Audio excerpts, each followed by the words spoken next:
Hi, I'm Cheryl Brunette, and welcome back to part 2 of this stranded knitting tutorial.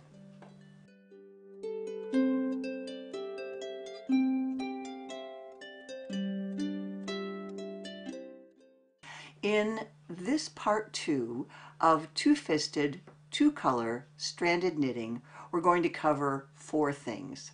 The first is how to read a simple color chart, how to follow it. The second one is how to work stranded knitting from the knit side. The third is how to work stranded knitting from the knit side while trapping or catching the yarns so that you don't end up with preposterous strands on the inside like these. And number 4 is a bonus lesson that you're going to get. I'm going to show you how to make what Meg Swanson calls a speed swatch. It's actually a flat piece of knitting, but it's a circular swatch. So let's get to it. Once again, we're going to look at Alice Starmore's book of Fair Isle Knitting, which really is pretty definitive. A lot of Meg Swanson's work, Elizabeth Zimmerman's work is beautiful Fair Isle stranding as well, but Alice Starmore is another expert in this field. And I want to show you, she has pages and pages of these patterns that you can adapt. Some, she orders them by how thin they are, or excuse me, how this one starts with just 3 rows and it goes up to these are 10-row borders, and then these are really large overall patterns that you can do. And as simple, you can see that she doesn't give you a lot of information. This is just a simple square graph paper, and she marks the colors, changes, and you have to decide how to fill those in. Here is a gorgeous piece of knitting. Let's come in close on this so you can see something special. Even though those patterns are only 2 colors, you can vary the background. Now, I hope I get a good color here. If you follow this, this is the background color, and it's a pale yellow, and then a beige, and then a kind of mauve, and a beige, and a yellow, and then quite a tan, a little bit darker, maybe a golden tan. And so that, a pale pink, so this goes all the way up. If you look right next to it, you can see that the colors change for what we would call the pattern, or the ones that have those little dots.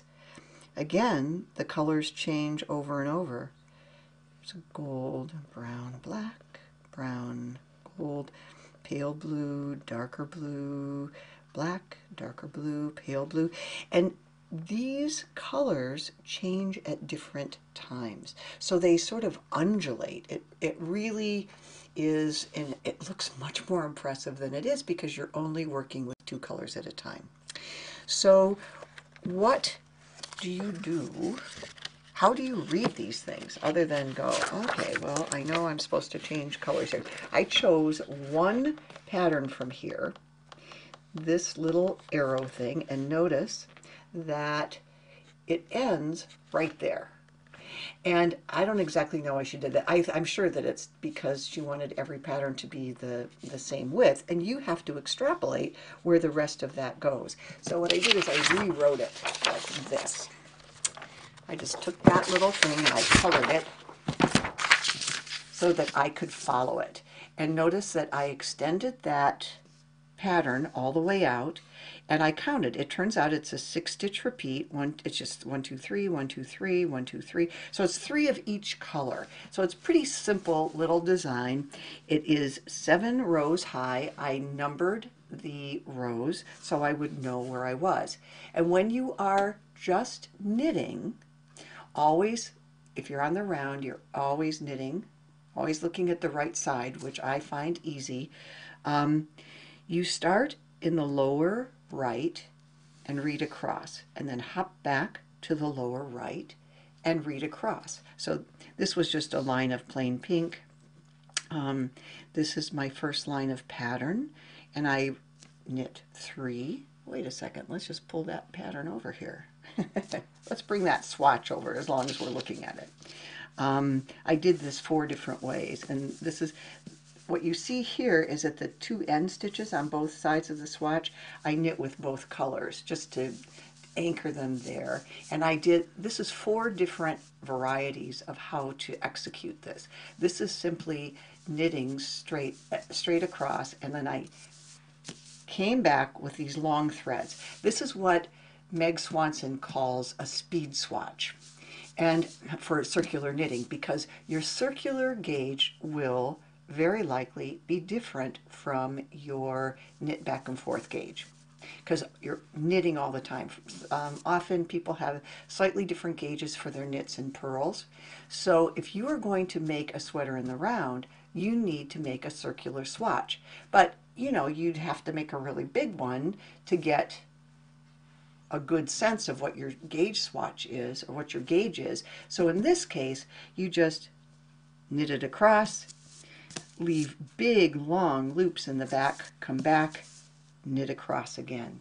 So that's the first thing I'm going to show you. The other thing is notice that the strands, I just stranded over those 3 stitches. I didn't do any of this fancy catching work. That's something that I'll show you second. But first I want to just show you how to do this. And I'm going to do it with reading from there, hopping back, reading there, hopping back, reading there. Okay, so let's see what I've got here. Oops.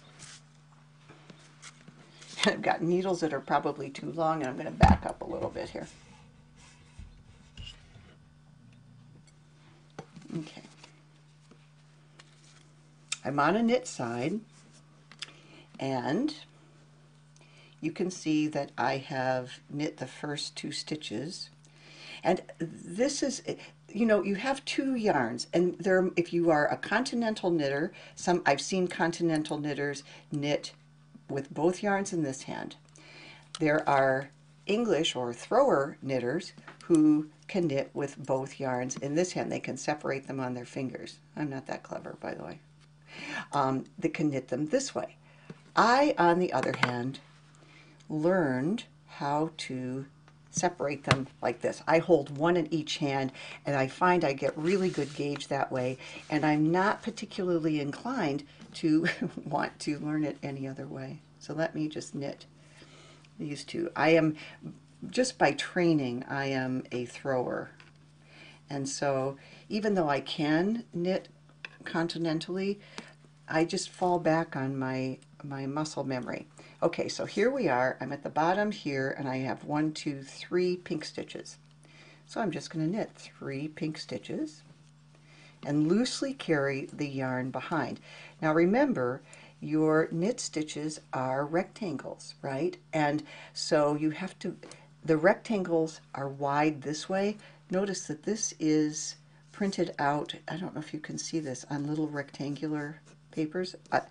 Or a little rectangular, it's not square graph paper. This is knitter's graph paper that I knit really to 4 stitches to the inch and 5.5 rows to the inch.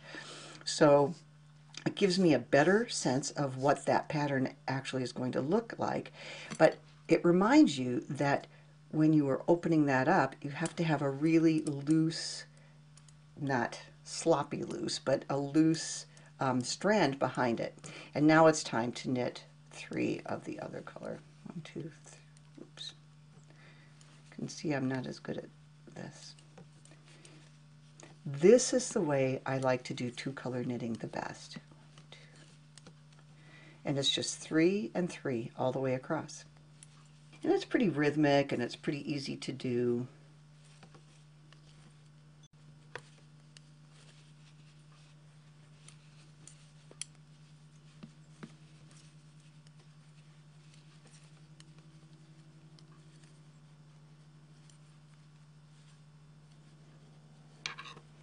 Okay, again, I'm at the end, and so, whoops, just drop those 2 stitches. Let's just pick them up. These are slick, these are metal needles, old ones of my mom's.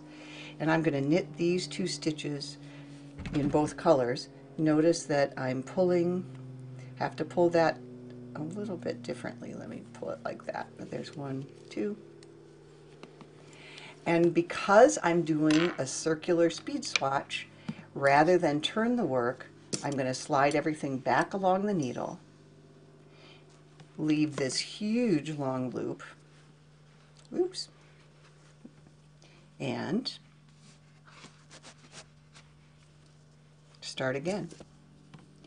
So I'm going to start, and it doesn't, I mean, you can take this out later, as long as you leave the loop big enough that you don't want to pull that tight. So err on the side of being sloppy loose rather than on being tight. Okay, now I'm on the second row. I'm reading from the right to the left, bottom to top, and I have 2 pinks, 3, 3. So once I start the 2 pinks, then it's 3, 3, 3 all the way across again. So let's see, which color did I have? I think I had this color over here, right? So this time I'm only going to knit 2. Oops. Knit 3. And you don't even have to think about the stranding very much. It just kind of happened. But notice, did you see what I just did? I pulled those stitches down so that when I went to knit again, I would have a nice loose strand behind that. Let's see if I do that. Yeah, I think I do that automatically. I pull those down again and knit 3.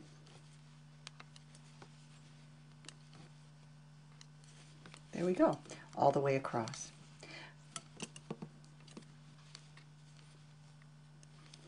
And when I get to the end here, it's just like the end of my chart. I only have 1 pink stitch left. Indeed, I only have 1 stitch left. I'm not counting those 2 stitches at the edge. And when I knit them together, I just put them both in my right hand.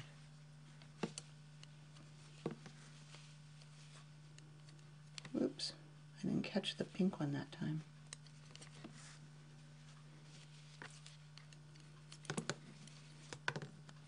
Pull that tight. And once again, I'm going to slide the work rather than do it. But here you go. Let's look on the back and see what we've got here. We've got nice strands all the way across. Whoop, that one's a little bit loose, but that's okay. And it is a little messy, but the other way to take a good swatch for circular knitting is to make a hat, to estimate roughly how many stitches you're going to need.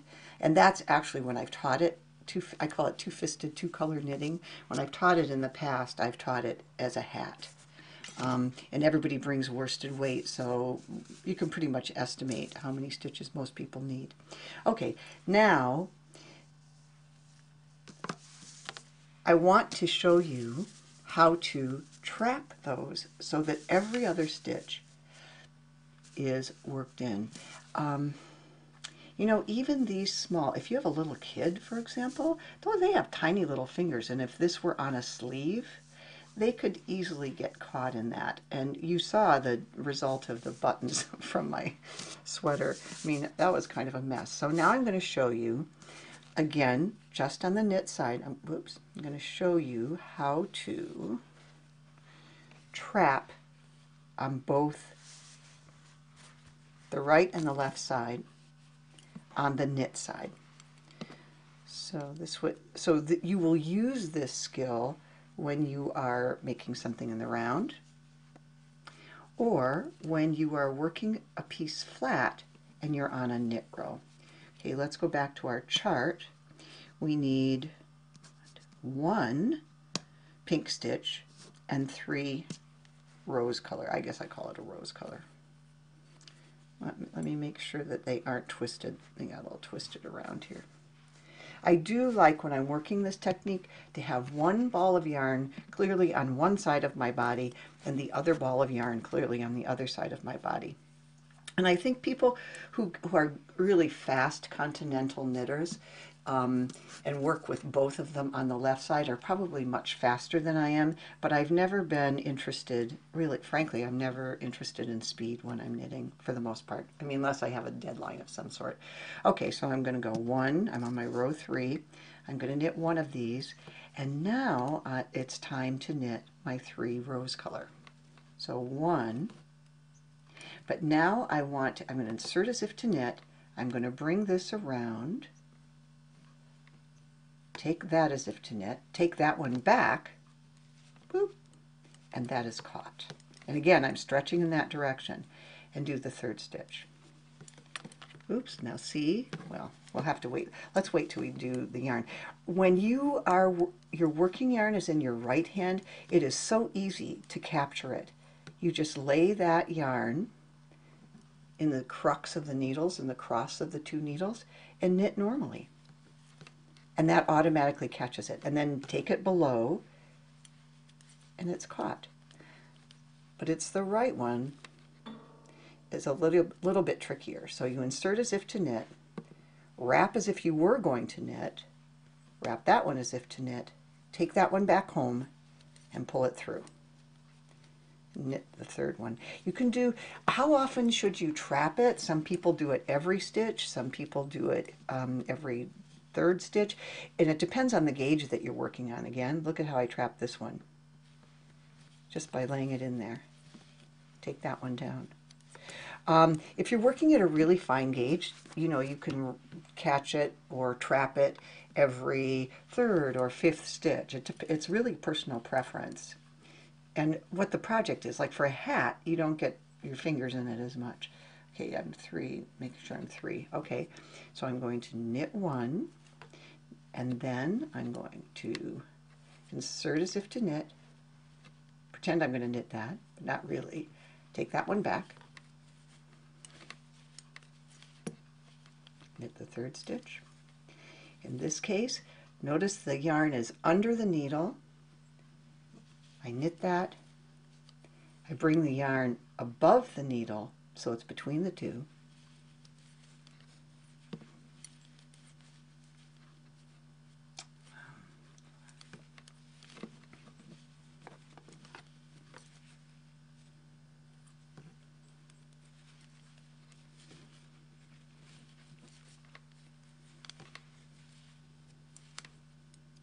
Oh, and I should have 2 at the end, which is exactly what I have, so my chart's correct, and I'm just going to knit those last 2 stitches.